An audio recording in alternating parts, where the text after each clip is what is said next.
oh my gosh, Kayla's doing reaction content. And I figured I'd take Myth Monday into a slightly different direction.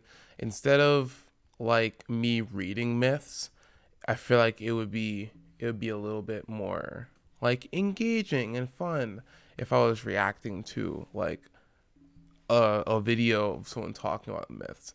And then I came across this really awesome channel. Like Overly Sarcastic Productions is awesome. Like they already have like 2 million subscribers, so they probably don't need mine. But like if you like the video, I'm gonna link it in the description. Make sure to go show them some love too.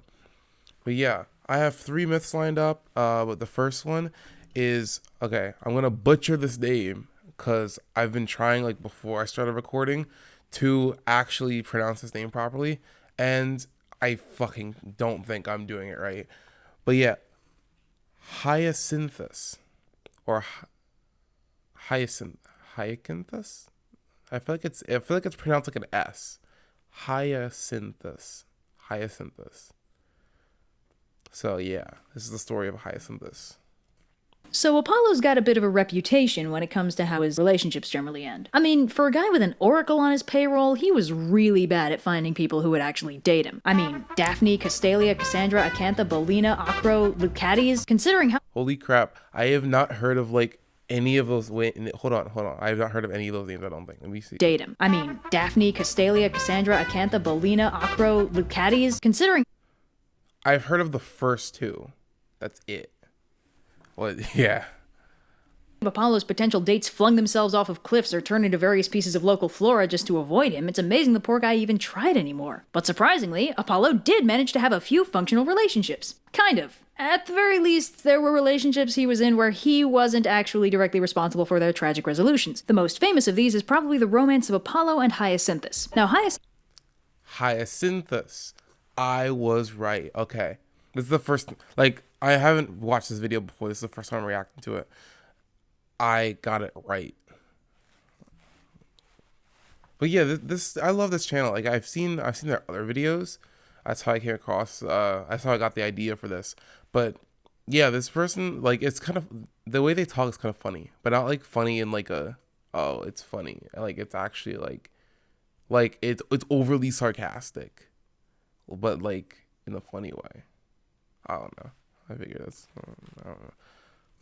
This is a young Spartan prince, and his primary defining feature is that he's super pretty. There's also apparently some evidence that he might actually be a pre-Hellenic deity of some sort. Anyway, bottom line is he's majorly cute, and Apollo goes all head over heels for him. Surprisingly, considering Apollo's track record, springing this on Hyacinthus does not send him screaming into the hills or turn him into a plant, and instead they end up getting along famously. So that's cool. Unfortunately for everyone involved, Apollo isn't the only one who noticed Hyacinthus, and the lad actually has another deific admirer in the form of Zephyr, the West Wind. Also, unfortunately, Zephyr has no idea how to express his feelings properly, and just ends up stewing in his own jealousy while Apollo and Hyacinthus run around doing cute couple things. No, that's such a justified crash out. Like, if imagine not being able to like properly express your emotions, and then someone else just comes in and swoops in and takes your love interest. Like that is a justified crash out. That is such a justified crash out. Also, unfortunately, Zephyr subscribes to the if I can't have you, no one can school of romance, so one day when Apollo is showing Hyacinthus how to throw a discus, Zephyr decides to take the opportunity to kill Hyacinthus by shifting the winds and sending the discus into the side of his head. So that sucks. Apollo Still justified. Okay, maybe it's not so justified, but like let's not kill people. But like everything up to that was a justified crash out. transforms the dying Hyacinthus into a flower to preserve his life and beauty forever, writes a little bit of emo poetry on the petals, and goes off to cry to Hermes about it. On the plus side, this love interest didn't turn into a plant until after the second date. The mirror on my wall. Okay, until after the second date. He got through 2 dates. That's more than he usually gets, to my knowledge. I don't know like an insane amount about Apollo. I still have to do my research for my Apollo video. Like I know about Apollo. Everyone knows about Apollo. Apollo's like that guy. Like he's like the most worshipped deity like in Hellenic polytheism.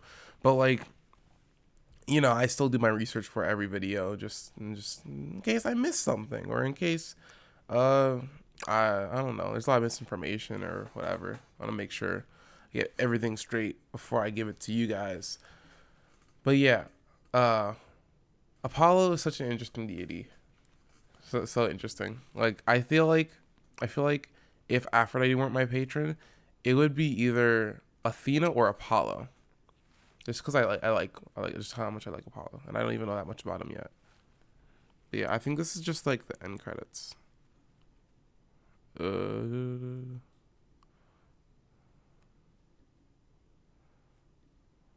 Yeah. Oh yeah, damn, that's a lot of patrons.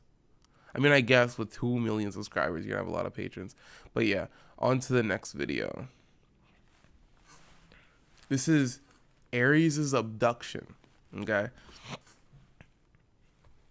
So like Ares gets kidnapped or something. Like the title just kind of caught my attention. So I was like, Ares gets kidnapped? We get snatched, bro? Like what? But yeah, let me shut up and play the video. Apparently, it doesn't take much to be the Olympian family disappointment. I mean, when you consider the competition Ares deals. Okay, you didn't have to do him like that. The Olympian family disappointment. Okay, you did not have to do him like that. I didn't make it 4 seconds into the video without pausing them. My apologies.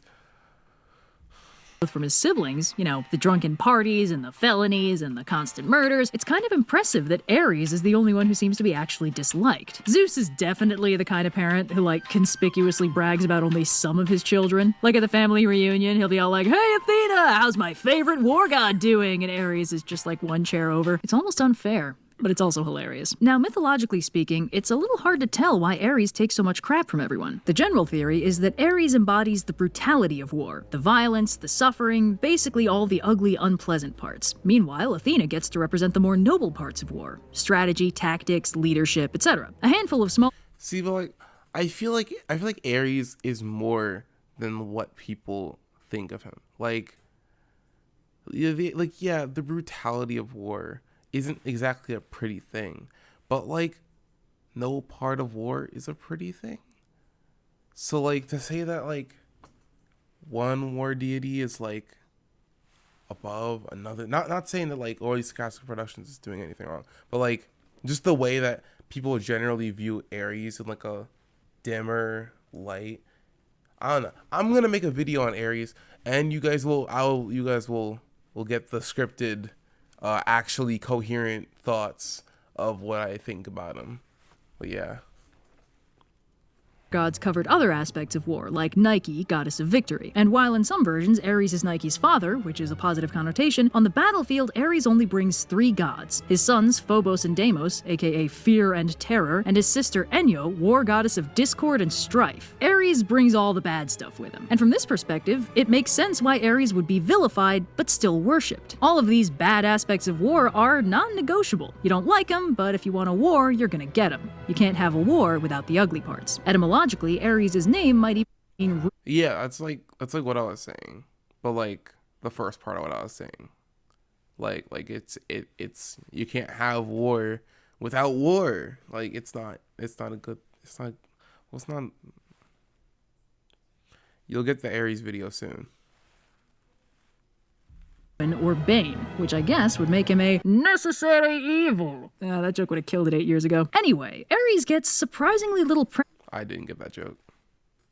in the mythology. He doesn't really make many appearances. I mean, he's in the Iliad, but he's not exactly the leading man, and he doesn't really come out looking very good. He most commonly shows up cameoing in other stories, or in his seminal role as Aphrodite's boy toy, and there aren't really that many stories about him. That's not to say he wasn't well liked in certain circles. The Spartans loved him, unsurprisingly, and the Homeric and Orphic hymns paint a pretty flattering picture, praising his glorious strength and indomitable spirit, which is gonna make this myth pretty embarrassing. So our story begins far from Olympus in the region of Thessaly, where 2 giants, Ephialtes and Otis, Olympus are weaving a very sinister plan. Now, Ephialtes and Otis aren't your garden variety giants. They're sons of Poseidon by a mortal woman, Iphimedeia, who also happens to be married to this dude, Aloeus, and in honor of their stepfather, the giants are called the Aloidae. Now, the Aloidae are sometimes credited as being bringers of civilization and were hailed as founders in the regions of Naxos and Askra. But none of that particularly matters right now, because the more important thing is that they're planning on kidnapping some goddesses to be their wives. Ephialtes has his eyes set on Hera, and Otis is enamored with Artemis. And I'm not here to critique anyone's kidnapping plans, but of all the goddesses you could have chosen, way to pick ones who are 100% guaranteed to not be down with it. Anyway. Yeah. That, and also I'm guessing this story is going in the direction of they try to kidnap the goddess, but then they accidentally kidnap Ares instead. I'm guessing. I haven't watched this before, but yeah, that's a pretty good point. How are you gonna pick? Like, you might as well have like tried kidnapping like Hestia or someone like that. Like, they're just gonna say no. Like, no. But like, you picked the more dangerous version of Hestia, like Artemis. So it's like, it's gonna be like, instead of no, walks away, it's gonna be no, notches an arrow at you, you back away. But yeah, pretty interesting planning ideas. I think they should have gone through that again. Just run that back, just to make sure that there's no like holes in the plan, you know. The main problem the Aloidae are currently dealing with is that Olympus is pretty tall and hard to climb. And while the timeline is a little screwy, the last time a bunch of giants tried to storm Olympus, they all died, mostly from getting shot and hit by lightning. Tactically speaking, charging uphill is always a little dicey, and Mount Olympus kinda cranks that up to 11. But the brothers hatch a plan to level the playing field a little, and the Olympians are very surprised one morning to find a whole stack of mountains on their front lawn. The Aloidae are piling mountains on top of each other to reach the summit of Mount Olympus. Obviously, the Olympians aren't down. Okay, that's kinda awesome. That's also kind of funny. You just hear boom, boom, boom, and you think it's like footsteps or something. Maybe like Typhon is returning, but no, it's just two giants stacking mountains on top of each other like it's a freaking leaning tower of Pisa. And there's a bit of a scuffle, but when the dust settles and the giants run off, the gods notice that someone's missing. The giants have kidnapped Ares. Well, this is terrible. Off. Wait, so it's not even what I thought it was. They just kind of like off screen kidnap him. Like, what happened? We have to do something! In 8 to 13 business months. Presumably not sure what else to do with him, the giants chain Ares up and lock him in a big bronze jar for an entire lunar year before their stepmother Erebos quietly contacts Hermes to let him know that Ares is stuck in her basement. I assume there's no other way to file a divine noise complaint. Anyway, with nothing else on their schedule, Hermes and Artemis embark on a rescue mission to the Aloidae's lair, and while Hermes sneaks around the back to find Ares, Artemis awkwardly props an elbow on the door and goes all, "Hello, boys. Looking for me?" So, after first getting over their shock at the presence of a real live girl in their man cave, Otis is overjoyed that his waifu of choice has made an appearance, but Ephialtes is jealous because his waifu hasn't, and the brothers start fighting. As the battle escalates, Artemis transforms herself into a deer and jumps between them. Not in a "boys, please, there's enough of me to go around" kind of way, more of a circular firing squad situation. When they throw their spears at her, she nimbly dodges out of the way, and they kill each other. With that problem handily solved, Okay. I guess from the entire premise of their plan, it could be taken away that these aren't the brightest specimens of giants. But hey, I'm just a mortal here. Hermes bust Ares out of the jar and head back to Olympus, presumably to roast him for the next 100 years. Oh, and before we go, we have 2 new Olympian. It's Hermes and Ares. It's great. Ares is in a jar. Oh, that's kind of cool. Like they make stuff for like reference to the myths they talk about. That's pretty cool. But yeah, moving on. Number 3. Hera crashes out. I mean, actually no, that might be the title of this video. Hera is crashing out because that's kind of funny. But yeah, Hera crashes Zeus's wedding. This can't go well. This literally can't go well. But we're gonna see how well this goes. have got going on. I mean, every relationship is complicated, right? And sure, centuries of mythology and fighting and trickery and murder don't exactly paint a flattering picture, but maybe we're the assholes here. Maybe we just can't judge a 2,000-year-old highly symbolic dynamic between the all-powerful Lord of the Skies and Guardian of Hospitality and the Goddess of Women and Family by the same metric we'd use to deem a bestie's new boyfriend a serious red flag. Zeus and Hera are fascinating characters, but they're also gods, and that means their actions and relationships have meaning beyond the surface level. Hera punishing Zeus's lovers/victims for Zeus's infidelity is, of course, a victim-blaming dick move, but Hera is more than a garden-variety woman scorned. She's the goddess of marriage and family. Of course she punishes people who break their vows, no matter the context. And why doesn't she punish Zeus? Well, in lore it's because Zeus is more powerful than her, but the practical reason is because Zeus is not a person. Zeus is a story and a god. Hera's vengeance on infidelity was a social pressure on the people of ancient Greece. Stay faithful to your spouses and respect the bonds of marriage, or Hera would strike you down for defying her domain. Be a good host. Okay, can we stop showing boob on the screen? Like, I get it's not in a sexual context, but like you censored it in the last video. But like maybe 3 different boob shots aren't, man. Don't come after me, YouTube. I'm just reacting, okay? I'm just reacting. This is all educational. We are teaching people about the myths and providing funny commentary. Yeah. Guest safe because violating the laws of hospitality would bring down Zeus's wrath on your head. When we retell myths, it's easy to focus on the gods as characters, because they are. But it's easy to forget that they were also more than that. We can get hung up on the canon of the mythology not holding together, but that means we're approaching the mythology with the wrong set of expectations. We read a novel or watch a movie expecting the story to hold together because that's the point of those stories. But the point of the mythology was not to tell a set of stories that was internally consistent, it was to establish who the gods were and what they meant to the people of ancient Greece. So we can judge Zeus and Hera's wacky red flag bonanza all we want, and we should because it's hilarious, but we shouldn't forget that those stories existed for a reason. In fact, today we're going to be talking about a story that both ties directly into a real historical celebration and paints Zeus and Hera's relationship as more mutually affectionate than average. See, what she is saying is very similar to what I was saying in my last video. Well, depending on when I upload this video, it could be my last video, could be the video before. I made a video basically defending Zeus and saying that, like, hey, these myths were not literal. I explained it much better in the video. Go watch it. It's even gods aren't safe from discrimination. I'll put the link to that video in the description as well as on the end card.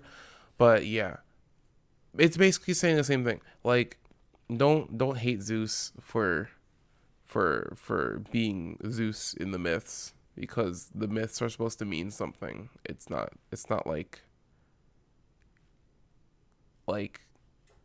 I explained it better in the video, and Overly Sarcastic Productions is explaining it better right now. But yeah.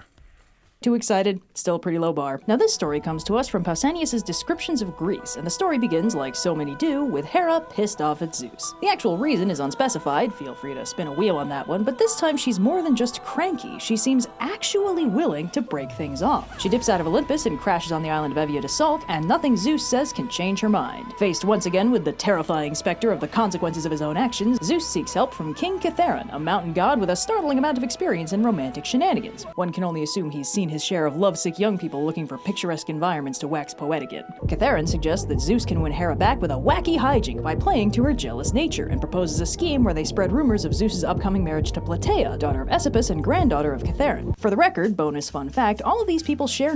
So they're like, okay, she's mad at me, right? If I just go to someone else, she'll come back.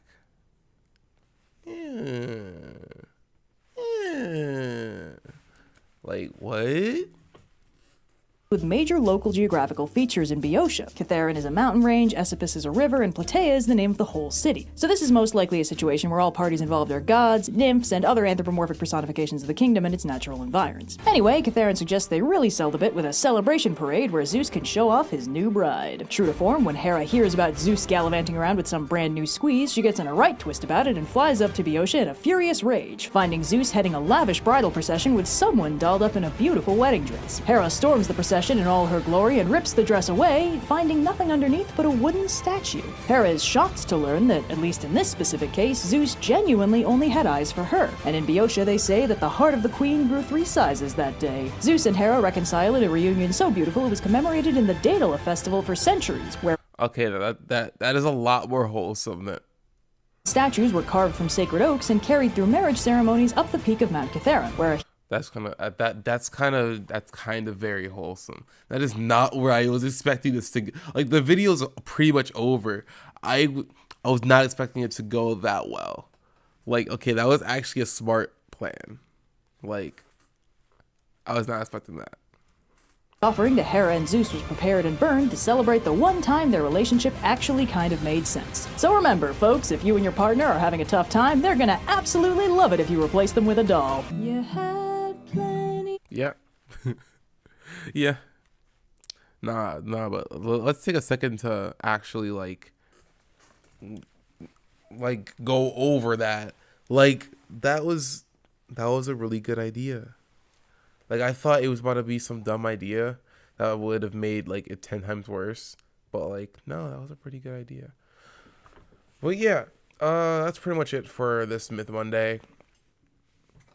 Hopefully it'll be out next Monday. I might have a video out before then, but probably not.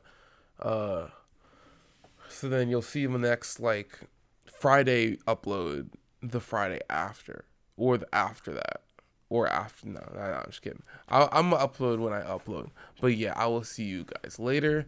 Remember the link to this video, as well as the other video I was talking about, are both in the description and on the end cards. So I will see y'all later. Bye. Join my Discord.